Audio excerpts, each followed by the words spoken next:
Promethean. So I love the kids, I love the classroom, I love Promethean, and I'm happy to be here. I live just south of Tacoma, so on the other side of things, big mountains, and it's pouring rain and really windy over there today, so I am more than happy to be here. I am not really ready for fall. I don't know about you guys, but I saw them harvesting all the hops on my drive over from Yakima this morning, and I was like, oh, it is fall even over here, but I'm not ready. We just hang on to summer. I'd be good for that. So I am happy to be here. My goal for the day is that you guys leave with some more tools, some questions answered, some things that you can help with, some things that you two can do in your classrooms. That's my goal for the day.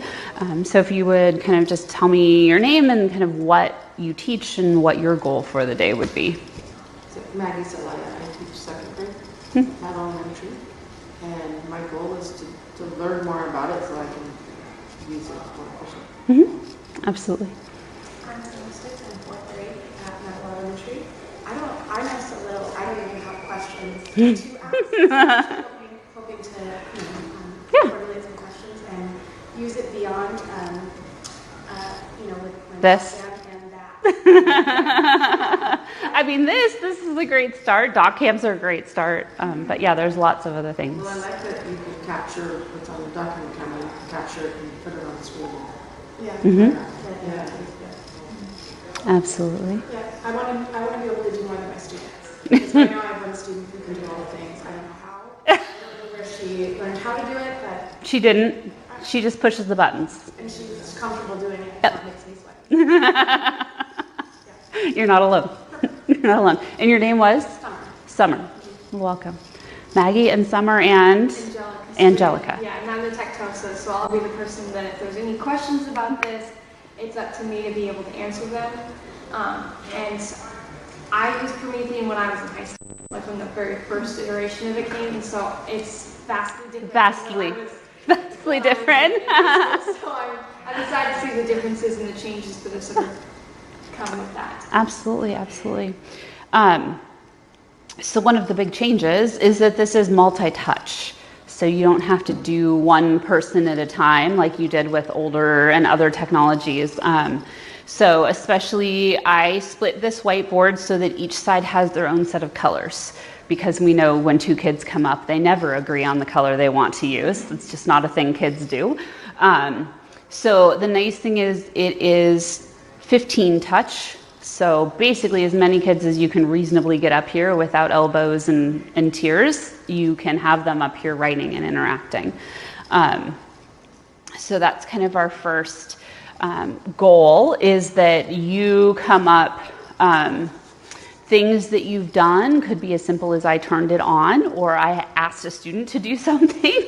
Those things you've done also could be things you did with your document camera, things you did with an older projector, just things you've done in the front of the classroom.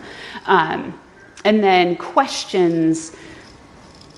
How do I do more than a whiteboard? How do I already added your 10 frame up here. But if the three of you would come up and write something on one side or both, that would be a great start this morning, because there's three of you and there's one of me, so there's lots of board time for you today, which is fantastic. Yeah, if you would.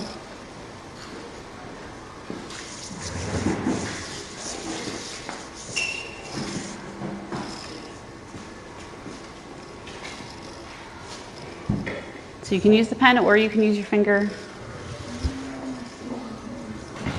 Have it now. Oh, let's all use fingers at the moment, and then it'll be okay. Will this just erase my screen? Yep. Okay, there it goes. So why did that not, when I push on this button here, it usually erases the entire screen. Why did it not do that right now? Because I turned on dual user. Oh, okay. So dual user has a whole bunch of... It is not with me. You go. No, it was me the last time.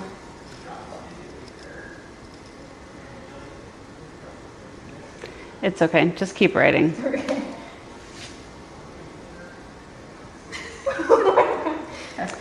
So, new plan. We're going to use the tool that works better. We're going to use this one. Okay, there you go. Now you can use the pen, you can use your fingers. It's going to be perfectly happy.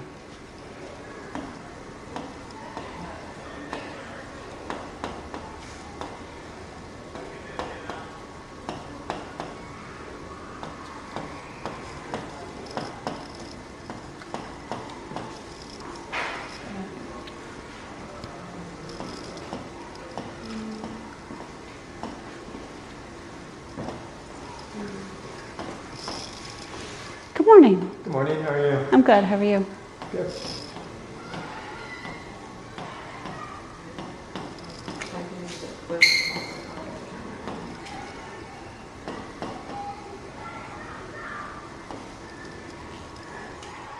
Whoa! Where'd he go?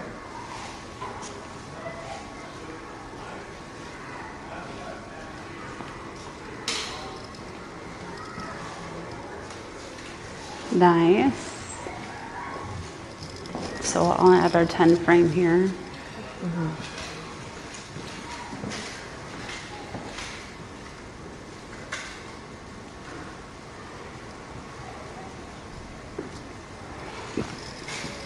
Well, it's a I had to walk screenshot, those right? out What so I do? that- It's a screenshot what I'm doing, right, when I capture the photo? Yeah. Is that what it's called, the screenshot? Yeah, Because it's just capture. So what we're doing is we're doing things that we've done in the front of the classroom and questions we have. Okay. Do you have questions right now as we get started? My only question is when I have kids airplay Uh-huh. an iPad, my screen freezes.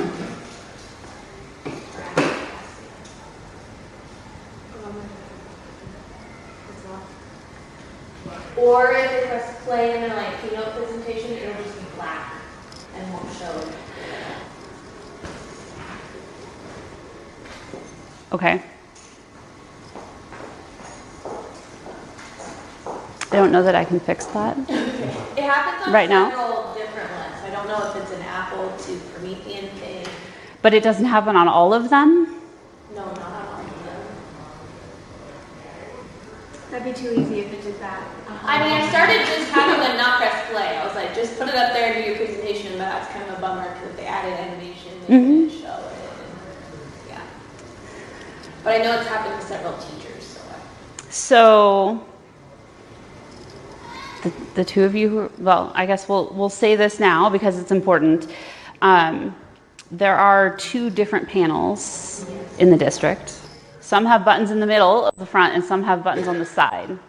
So they are a little bit different. The functionality is very, very similar. 90% of the tools are similar. The tool I would like you to use is only on the newer panel. Do you have the panel with the buttons in the middle? Yes.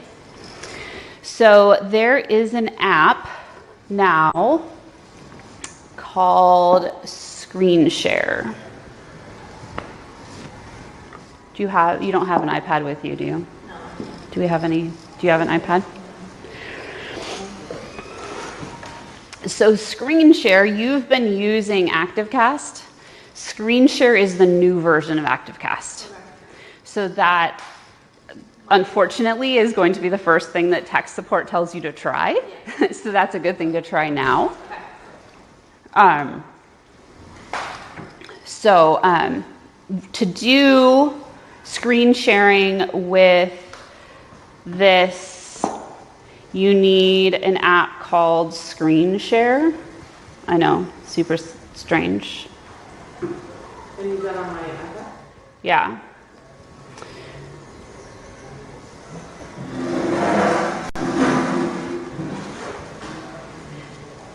The easiest way to get that is to go to share.mypromethean.com.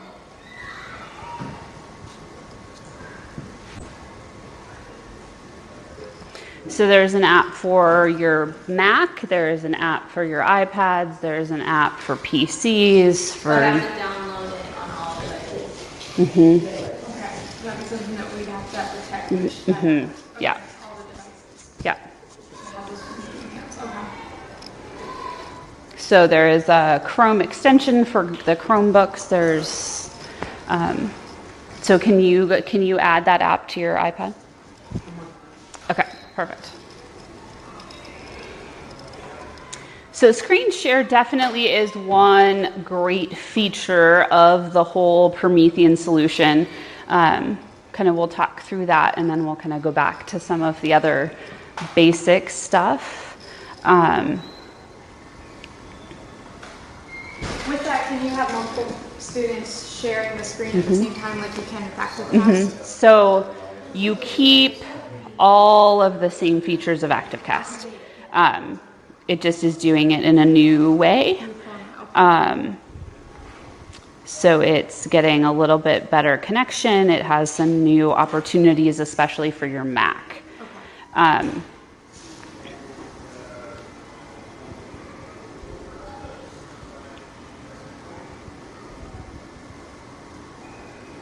Can you get me on one of these networks?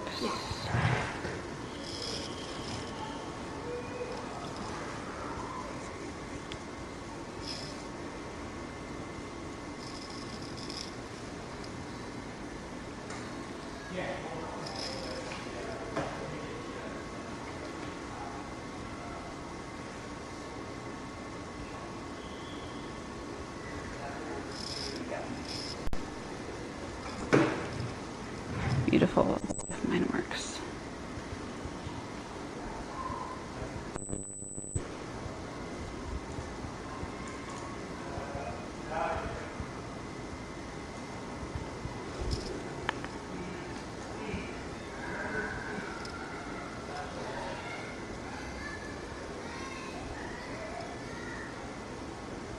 It's giving you options. It's bringing you broadcast information.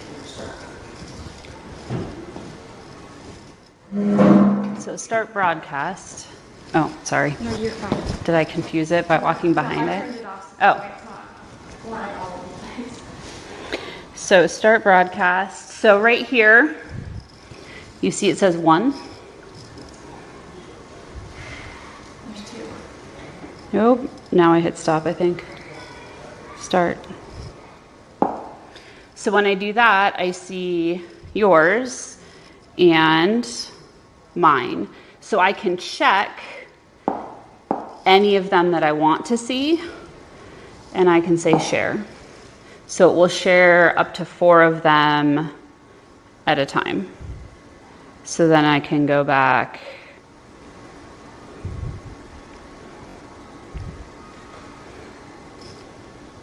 and I can see photos and share. If I want this full screen, I can tap and I can make that full screen. So if you have, the other nice thing about this is you can have all the kids get set up in this waiting room.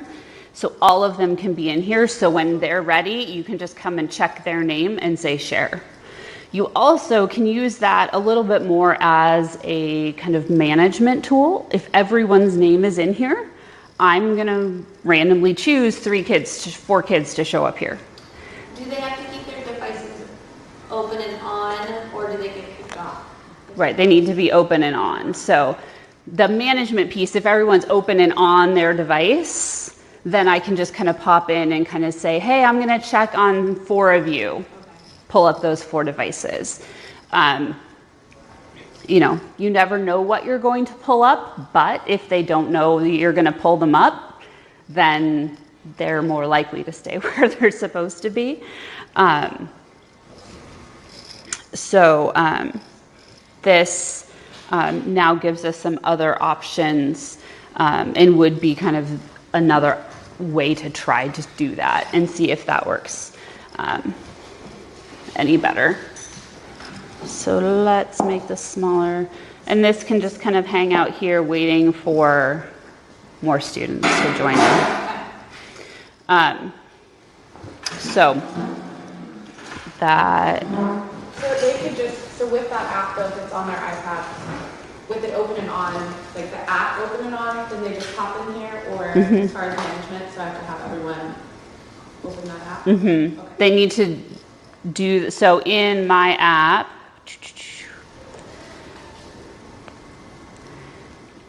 I had to type in the number and then type in my name.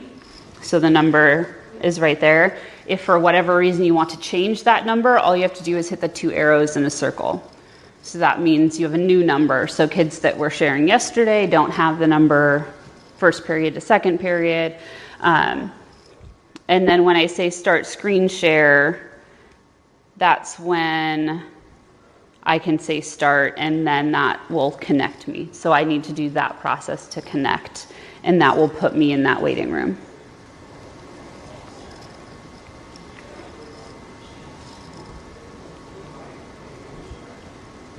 How did you get 2 screens for your whiteboard? How did I get 2 screens for my whiteboard? That's a perfectly amazing question. Close out on that.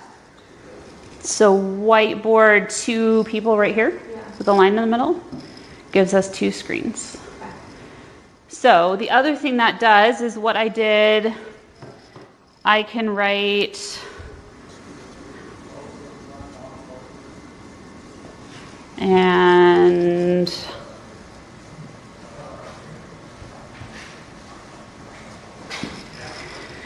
so the other question right now, if I hit this button right here, the square with the eraser, what's going to happen? You know, everything's going to go away. If I turn this on first, when they come up and write, and they press that square, it only erases what they wrote. So whatever I put there stays. So I can have 2 students coming up and deciding how they're going to solve this problem. We can be writing, and I know that when they erase, they're not going to erase what I started with. Is there some little explanation of all those buttons? Absolutely, absolutely. So let's go up here, and I'm going to write a website down for you. And you can go to this site, or you can write it down, you can bookmark it. It's a great site to refer back to. So we are going to go through a number of the things on this site.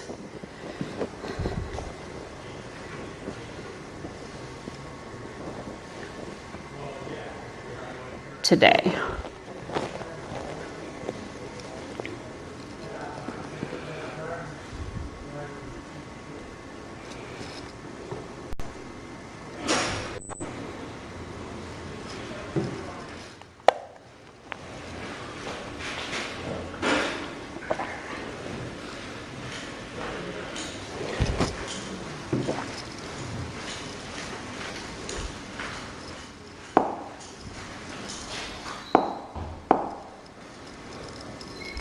Let's go.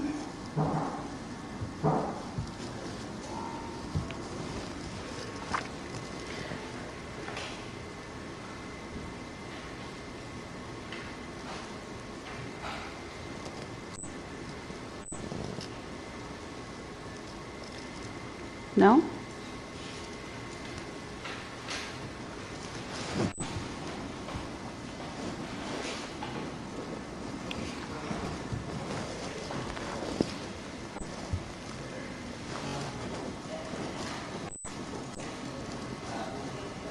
There we go. So this is the document that link will pull up. So there are some quick links here at the top, videos and resources for the brand new active panel. This first link, online courses, if you want to go back and kind of be led through some training. There's some online courses there. I have this one open. If we go down the Promethean whiteboard right here. So let's open that in a new tab.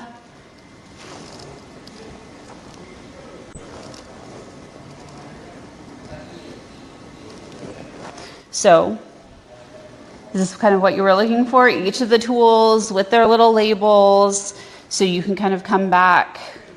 If you really want this, you could print it out and have it. A lot of these, one of the things, it was mentioned before, well, the kids already know. The kids already know because they're willing to push the buttons.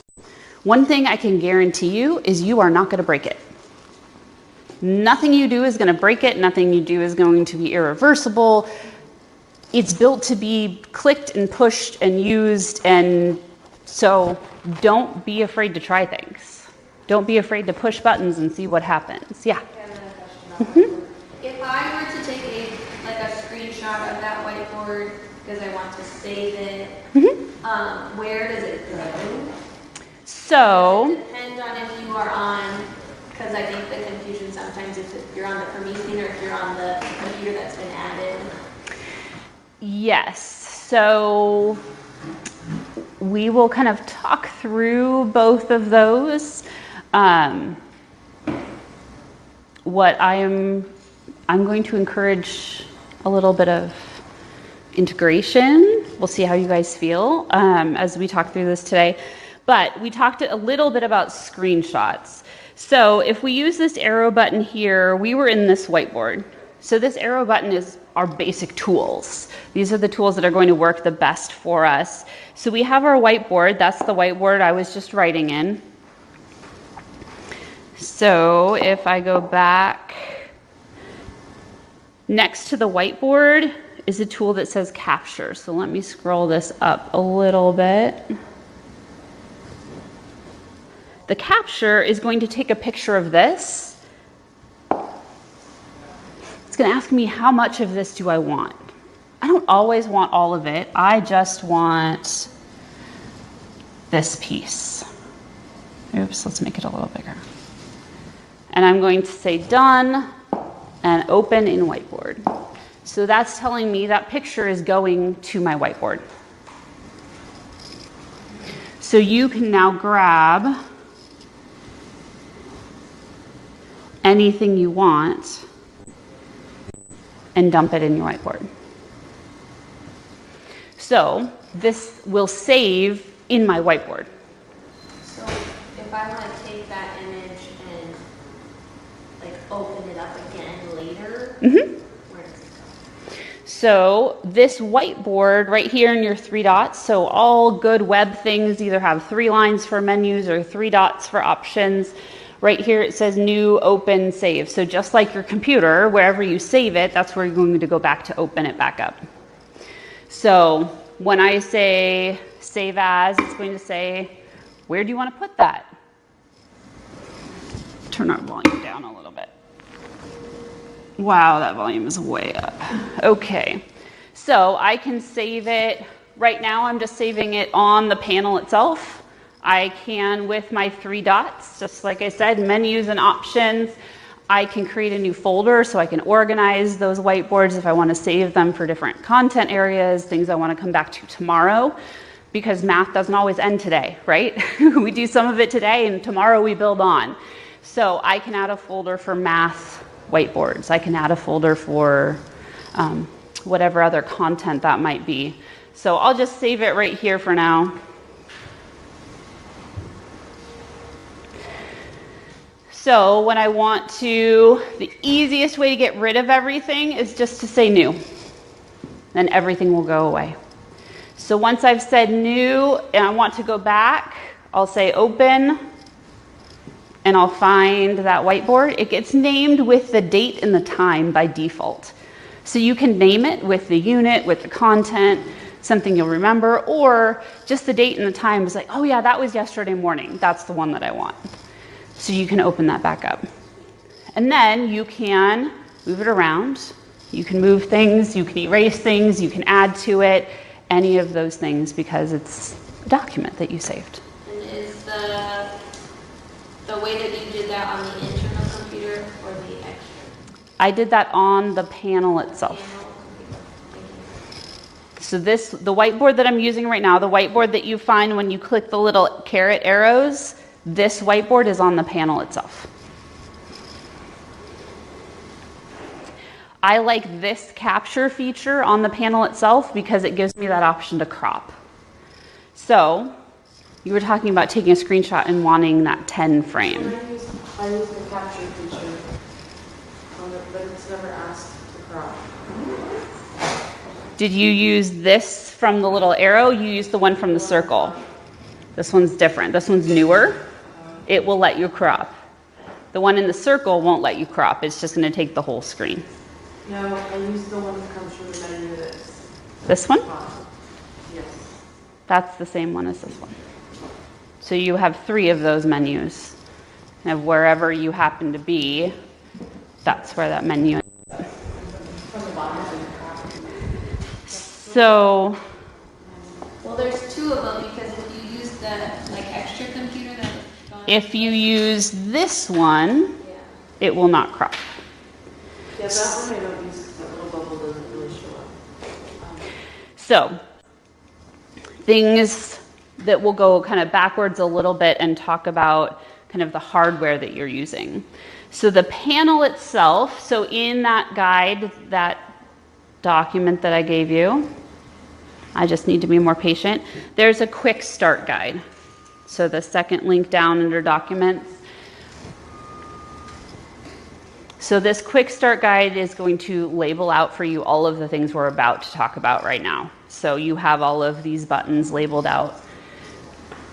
So the panel itself, you won't hurt it. Your kids won't hurt it. I do that so that you don't freak out when it happens in the classroom. The general rule that I have, don't use anything metal to interact with the panel. That's pretty fair. Don't use scissors or keys or screwdrivers. Try to stay away from pens with metal tips just because they sound bad. They're not going to hurt it. They just sound really bad. So choose something with a plastic tip. It doesn't really matter what that tool is that you're interacting with as long as it's plastic or your finger, one of the two. It's built to be on. It's built to last. It's built to be in your classroom. All of the tools are built to have your fingers and little fingers clicking on things and seeing what happens. It was built for the classroom with teacher input. So we'll see some of those tools. As we talk about hardware, next to the power cord, so this is the power cord that plugs into the wall. Next to that power cord, there is a toggle switch to toggle on and off. The only time I would ever really worry about that is if you're going to unplug it from the wall, I would toggle it off just to make sure everything is fully powered down. If there's a big storm coming that might affect the power, I tend to, especially if it's on a cart, power it all the way off if I'm going to be gone for more than a normal weekend. So a long weekend, a break, something, because I, in my classroom, never knew which plug the janitor was going to come and unplug to plug his vacuum in and then not plug it back in.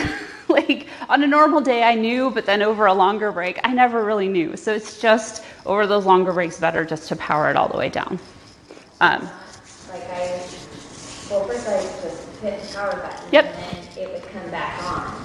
And one of my kids is like, there's a ghost. It's like, nothing goes. And I asked the tech guys, and they said, fold it and then power off. Is that something you think we should do every night? I wouldn't. I would just do that every night.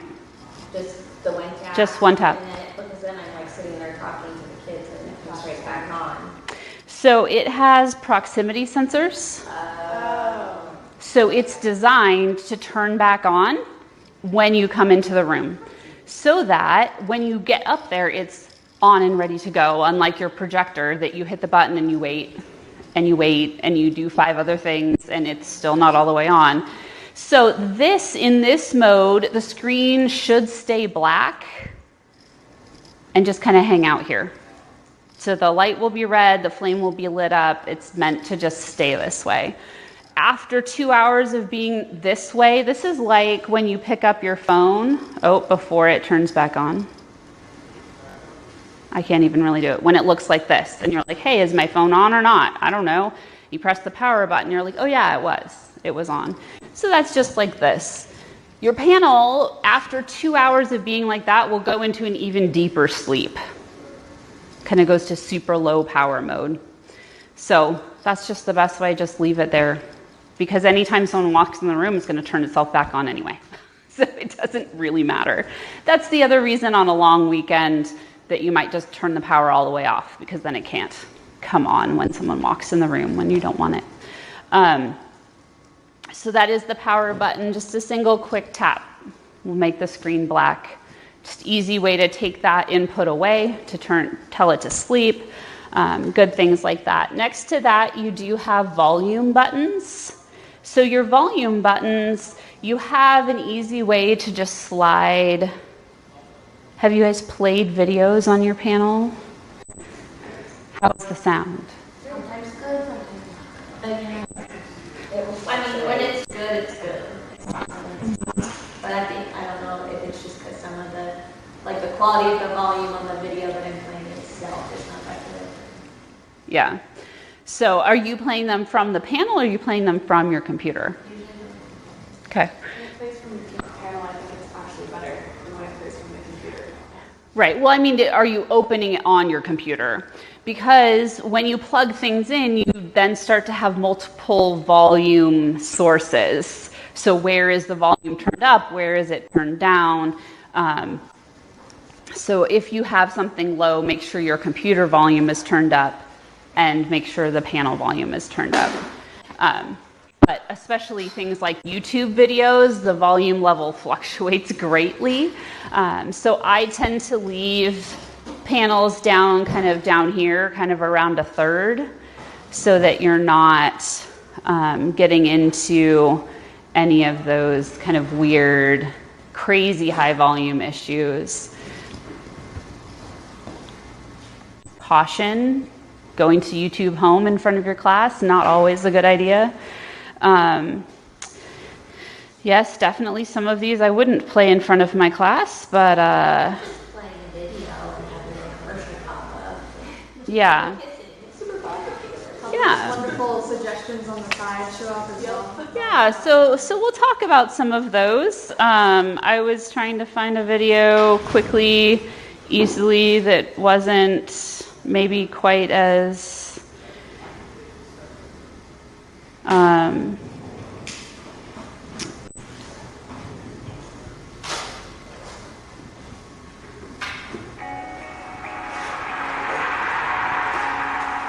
this video is not approved, by the way.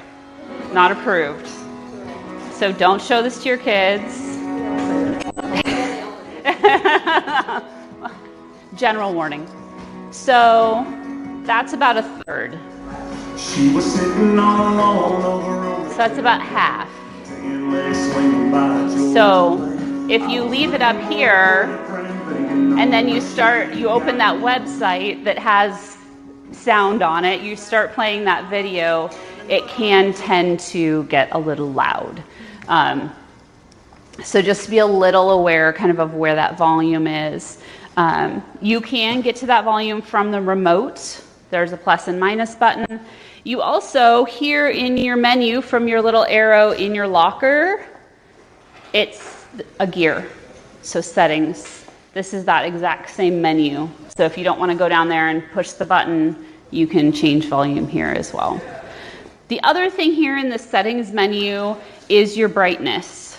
So if you want to close the drapes and turn out the lights and show a video, you can turn the brightness down. If you have all the drapes open and the sun's coming in your window in the afternoon, you can turn that brightness up to counteract the glare. So you can kind of decide which, if you want to adjust that, where do you like it based on your classroom.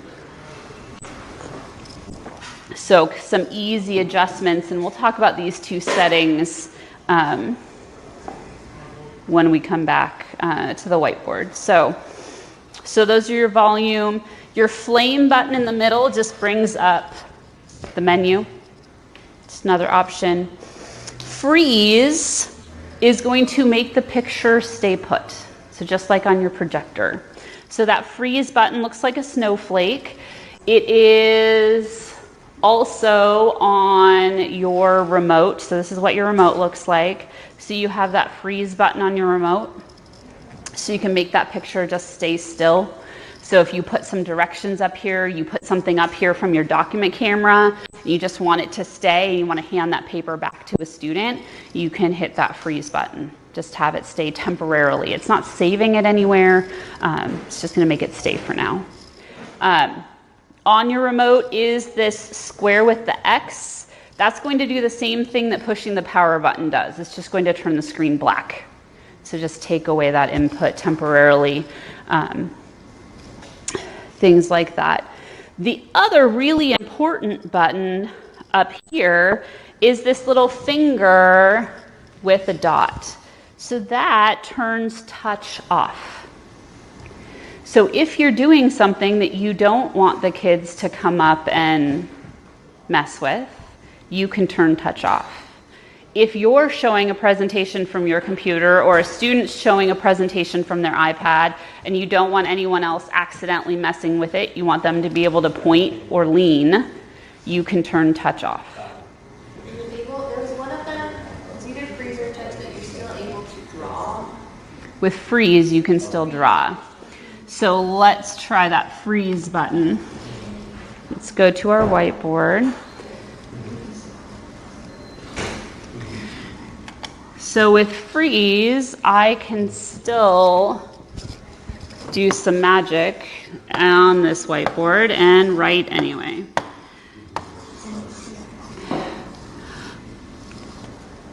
So freeze,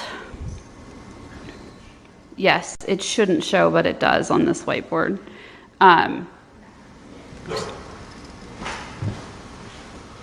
So yes, freeze is just your picture and not your interaction. So if you want the picture to stay and you don't want interaction, push both buttons. And then you will have no touch and freeze. So the question then sometimes comes, well, if I turn touch off and I still want to interact with my panel, how could I do that? My favorite tool, do any of you have one of these? So this is a wireless mouse. It's probably dead because I just realized the power is still on, but we'll try. Nope, it's gonna work. So even with touch off, I can still use my wireless mouse.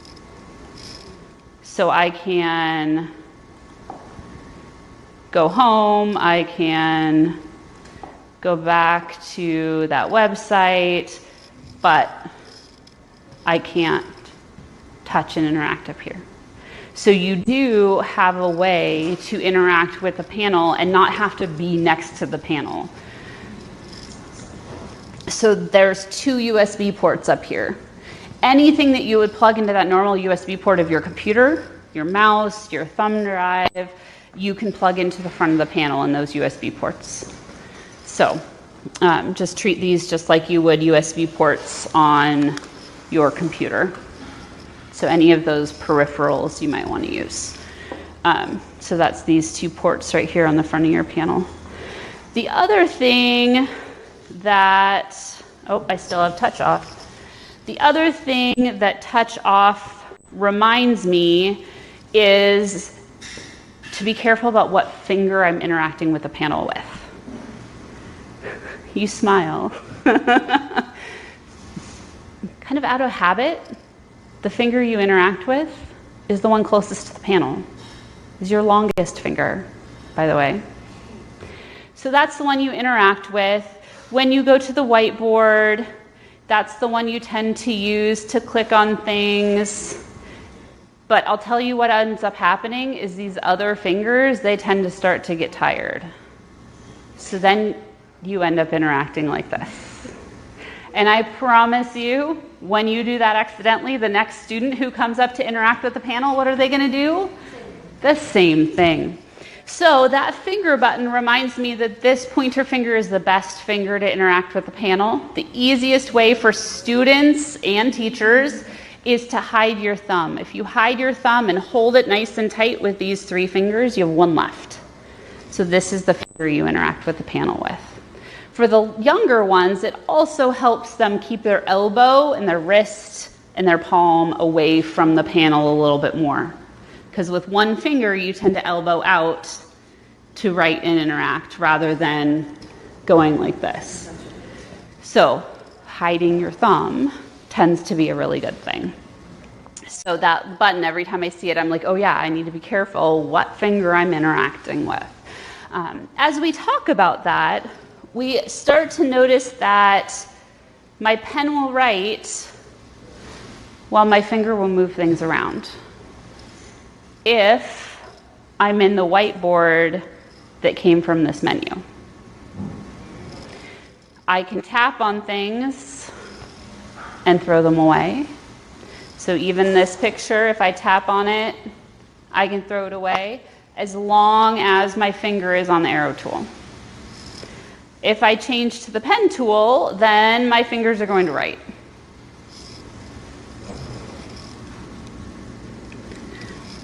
With the arrow tool, just like your mouse, just like your cursor, you can make things larger, you can move them around, you can delete them.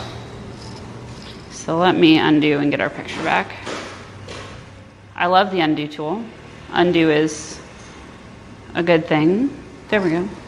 So our picture came back. So undo and redo down here at the bottom. So finger and pen are different. Is this pen special? Not really. Not really special. Can I borrow your pen for a minute? This is one of those examples. It has a metal tip, so it's going to sound really bad, but I can write just as well with this as I can with this. The panel doesn't care, just that it's small. Thank you for that. This pen is nice because it has a larger end on the other end. That end is going to erase.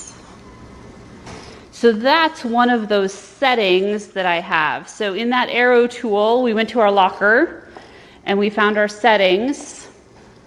And right here it says second pen mode. So that's going to make this bigger end an eraser and this end a pen. What if I have a student who needs a larger tool to write with? I need to turn this off so that that bigger tool can also be a pen. So depending on what tool you're using, I don't have any bigger tools right now. You can always write with your hand by changing this. Right here it says palm mode. So right now it's on palm reject. So if I put my hand here and I write, nothing's going to happen. So you have some kids, right, in second grade that need that physical connection before they can write. In settings, in my locker in settings, if I turn palm mode to erase, now I can move things around. I can erase, which is great, but that same student who comes up and rests their hand right here and starts to write may erase what was under their hand. So depending on your students, your needs, you have those options in settings. So in your locker, in settings, palm erase or palm reject, and then second pen, that thicker pen, but somewhere between your finger and this tip is going to be an eraser. So that's what these two things are here. So you can decide sometimes on, sometimes off, depending on what you're doing, what works best, that those are here for you. Okay? So we'll leave both of those on. Perfect. Okay. So the last icon on the front of the panel is your source icon. So it's a square with an in arrow. Most of you have found that. That's how you get to your document camera. That's how you would get to your computer if your computer is plugged in. That's right now how you get to this OPS. So OPS and the panel. So your panel has a brain of its own. It knows lots of things, just like your smart TV at home. Do any of you guys have smart TVs? And you can put apps on them like Netflix and YouTube and all those things. And that's great, right? So it has its own brain that knows how to do things. But to do other things, you have to plug in your cable box or your DVD player or your PlayStation or whatever other tool you want to use. So that's the same here. So this is like your smart TV. So it can have some apps. It knows how to do things. The panel, all of its apps live in this menu here. So these are all apps that live on the panel. Your capture tool that had that cropping, the whiteboard that knows the difference between pen and touch. These are the tools on the panel itself. The locker has all of the apps that are on the panel itself. If we choose to switch, so instead of using our smart TV to play YouTube, we want to watch a DVD, we would go to our source and change to the one that says OPS. So that's going to give us some other apps. So you can decide which set of apps works better for you. When do you want to use some apps? When do you want to use other apps? So this device here right now is like my DVD player. It's like that other computer. So this has some tools that live in this pink dot. They look very similar to the tools that live in this menu here. So the menu that's stuck to the side of the panel, those are panel tools. The menu that kind of floats around, those are tools that live on that other device, on that OPS. So that's kind of how you can tell the difference. They are very similar. All of these tools live in this menu as well. So you don't necessarily need these tools. This home button here will bring us here to our clock and our apps. This home button here will bring us to this home screen. So that's the biggest difference between those two sets of tools, is where that home button takes us. So right now, if you want apps like Chrome or what is this? Anyone know? I think so. What's new? Khan Academy, European Portuguese. Do any of you speak European Portuguese? Don't think we're going to worry about it then. So I have all kinds of apps that live on that OPS device. I also have all kinds of apps that live on the panel itself. So lots of options of kind of where we find things, but a lot of duplicates as well. So tools from here. So we were talking about hardware, the panel, connecting. So that source, as we get to that source, let's move that up there, organize ourselves a little bit more. I can have my doc cam here. I can have my Mac here. If I have my Mac plugged in, I need 2 cords. So just like to an older smart board, just like to an interactive projector, HDMI and USB. So USB gives me the touch capability, so I can interact with my computer up here instead of having to go and move things around on the computer itself. So like if the internet's down and you have like a PowerPoint or something on this one, if I plug it all in? So plug in both HDMI and USB touch. So those 2 ports There's an example of them right down there in the front. Yeah? We also need an adapter for the HDMI. Yes, you need an adapter. So, fun little dongle. So this is you had one a lot like this, I think, over there. So this is the one that I have. So it has, so you have that one. So it has an HDMI port. If you don't have one, let me know and I can make the tech guys get you one. It also has a regular USB. So you can plug regular things in. So I don't know what other ports that one has. Has a bunch of USB. All kinds of them. It has the SD cards. Ooh, it has card slots. It has the charging port on the end. Mine is just like a dongle, just got the HDMI. Yeah, these are really nice because then you have other ports to go with it. Yeah, I don't have anything on mine. Like most of the teacher ones have things. I have absolutely nothing on mine. It's just the plug-in and then the headphones. So I have to have all of these wonderful things. So if you have like the MacBook Air, a lot of times you don't have any of those different plugins. So then you have to have the fancy ones like this. Yeah. So then you end up having more cords because we all love more cords. But HDMI will give you your sound and your picture, and then your USB will give you your touch. So just if you want to be interacting with your computer screen up here, you just remember you need both of those cords plugged in.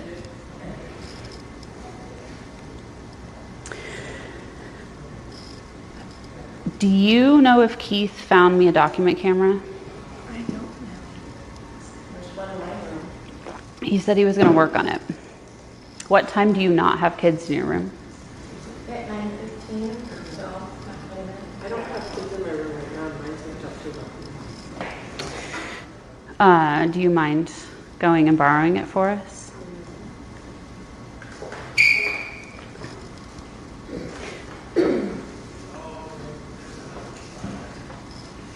So I have a question with, so I had a teacher yesterday that I was in his class, and he was trying to get onto our online curriculum through like the Chrome browser on there. He types in his information, gets that all plugged in, clicks OK, doesn't do anything, but now it shows his password up in the US or the website, but does not move from there. We kept clicking it, we went down, we refreshed it, nothing.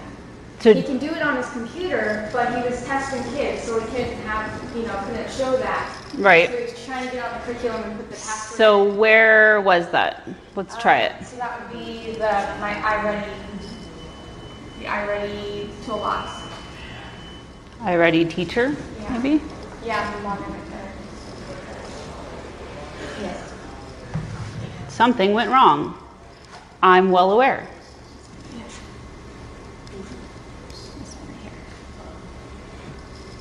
So then I don't have a contact for this. Do any of you have a password for this? I have to go through Clever. It's Agare, A-G-A-R-E. Do you want to come up here and do it?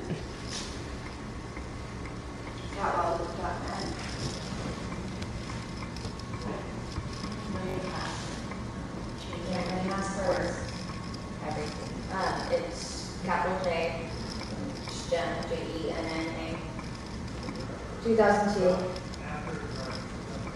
exclamation point.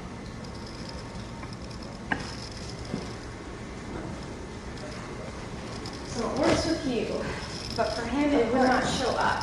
But so that's. But I tried to do it too, where I was trying to get into like the little PowerPoints with the slides that it shows, and it did the same thing. So I had to airplay it from this. Yeah, so like in the web address bar, it then showed his password. So like it obviously had read the information, but it then just kept on the same screen with that plugin information.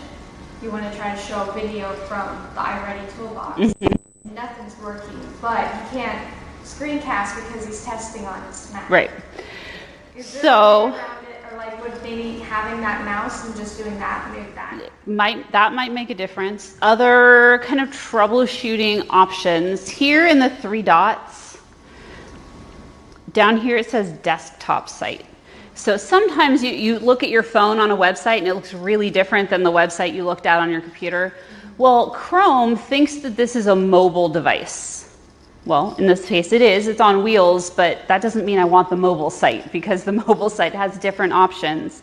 If you check that box, it's going to force this to be exactly the same as the desktop site that you would see on your computer. So especially if you're modeling for students, what you want them to see or what they're going to see, if you're doing something that you did on your computer and you're like, wait a second, where did my options go? That's a good thing. That's one thing that you could try, is clicking and making it show, hey look, oh, they stole it from your room. It's not like you're using it. No, it's not like that. Perfect. You mind if I show you the door? Yeah. I'm wearing too close, I'm cold. No, for sure. Maybe I'm crazy. So that's one option of how to deal with an issue like that. Another option is, if we go home, here in all of our apps, so here in this home on the OPS, these are just shortcuts, just like on your desktop computer. So you put those things you use all of the time on your desktop. Over here, the 4 dots, those are the things that are in all of your apps. Some of those things you use every once in a while. So all of our apps right here, in settings, it says Clear Manager. So this is especially for you. The Clear Manager is going to clean up any of those things that you have open. It's also going to clear the cache. So that's another thing that you do when a website or an app isn't working the way you think it should, is you click here and say cleanup. So it's going to take all that old data away. It's going to make it reload everything new. So I would try that too. My guess is one of those two things is going to work because it's not an issue with the site itself because someone else's login worked. So things like that. Do you want to keep looking at this curriculum? Is there something else you guys want to see here? You guys are good with this? So plugging things in, hardware, speakers. Any other questions right now? So if I have in the past anyway used a lot of PowerPoints where and like you're gonna be gone and we want it for a sub. Where's the best way, the easiest way to save them so the sub can access them?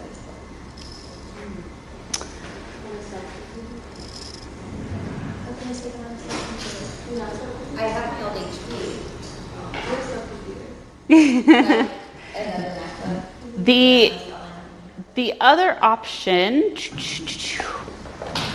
is if you save them on a thumb drive, you can plug that thumb drive into the front of the panel. Okay. And on the panel, you can add PowerPoint. So then they could just open PowerPoint on the panel and access those PowerPoints that are on your thumb drive. Save them on a power or on a thumb. On the thumb drive. And we will talk about adding apps And then to the panel. Upload them to that. We can just leave that thumb drive plugged in. Okay. And they can just pull them directly from the thumb drive. So somebody told me to email them to the panel No. because they had it to me email address. Well, I mean, technically in your district they might. The panel itself doesn't know about email, and I personally would never access email on a screen this big. So one of the other safety things is don't log into any personal accounts up here just because you don't know who sent you what. You know, my grandfather sends me some really interesting forwards from his cousins and things, and they're not things that I would want this big in front of a whole group of second or third graders. So in general, the easiest way to get something to the panel is to put it on a thumb drive. So if you know you're going to be gone, that's the easiest way, because then you know what's on that drive and you can just plug it in and you can just leave it plugged in. So there is that USB port on the front. There are also USB ports on the back, on the side. So if you don't want to leave it plugged in the front, you can just plug it in the back and then no one else would really know it's there. So we'll talk about adding apps, absolutely, as we keep going.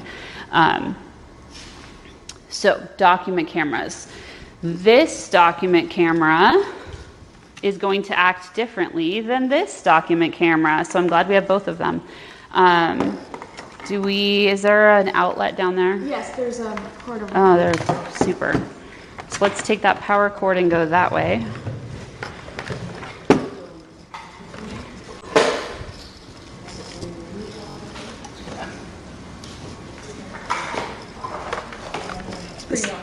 Well, this cord is really short, so of course we're taking both right here, I think. Is that way? No, it goes that way.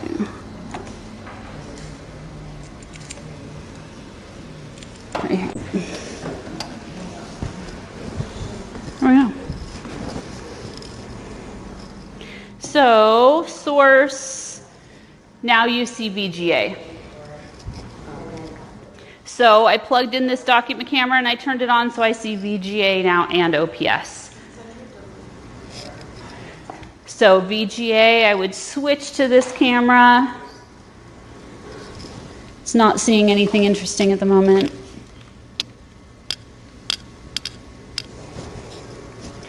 So, two tools that are really useful with your document camera. Capture. What's Capture going to do? It's going to let me crop it and drop it into my whiteboard. So I could grab a couple of different examples of student work. So back to my document camera. The other tool that I have under Capture is Annotate. So what's the difference between this whiteboard icon and this Annotate icon? It's the white background. So this Annotate tool is going to give me the tools to just write on top of whatever I'm seeing. So I don't have to take that picture if I don't think I'm going to want it later. So I can just scribble on it, write on it, have kids come up, add answers, highlight things. You have a highlighter right here. So I could start to turn my apple red.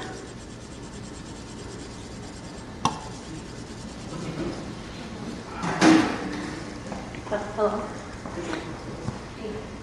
When I have to work on a document camera, I have to take a screenshot and capture it and put it up on. So you, I like that better. right, so you can. So you have those two options. Capture, put it on the whiteboard if you want to save it, if you think you might come back to it, if you want to compare it to another example. If all you want to do is have kids come up and write in some answers, you don't ever want it again, right? You're like, one and done, we're moving on. This Annotate tool is perfect. Could you write on it and fill it out and then capture whatever you're annotating, or will it repeat? Sure.